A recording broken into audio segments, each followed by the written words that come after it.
Okay, lastly, we need to discuss about the equity instrument. So what exactly is the definition of an equity?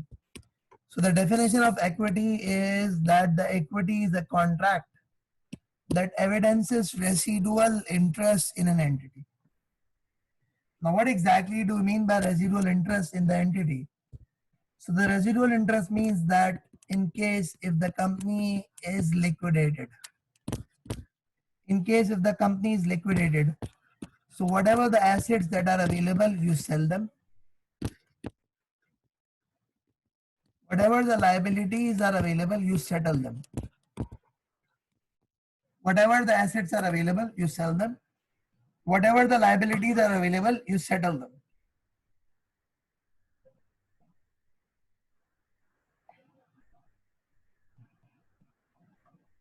So I'm repeating it again. Whatever the assets are available, you sell them. Whatever the liabilities are available, you settle them. And the balance leftover amount is termed as residual.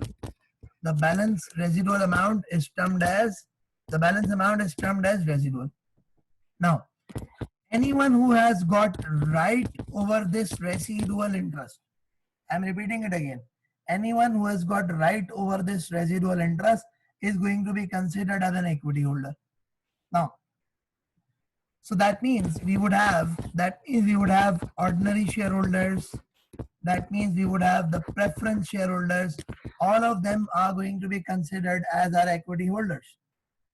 But in principle, yes. In general, yes. But usually there is a very thin line between the equity and the liability. Usually there is a very thin line between the equity and the liability. So let me explain to you that if there is a thin line between the equity and the liability, so what exactly is the distinguishing factor? So when it comes to the equity, the distinguishing factor is there is an absence of obligation to pay cash. There is an absence of obligation to pay cash. I'm repeating it again. When it comes to the equity, the factor is that there is an absence of obligation to pay cash.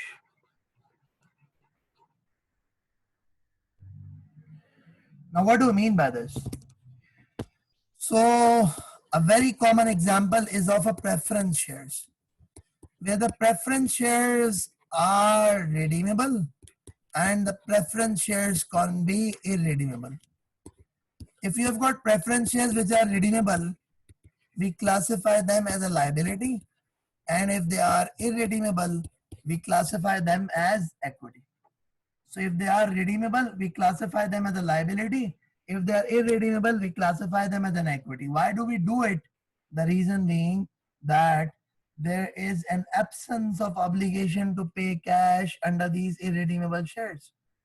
But with redeemable shares, there is an obligation to pay cash. And when there is an obligation to pay cash, that's what the problem actually arises.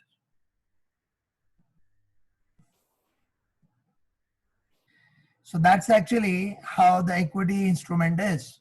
Now, in case if anyone has got any questions, please do let me know. Okay, so that marks the conclusion of the basic concept of equity. I'll discuss more examples later on as we move forward with the financial instrument.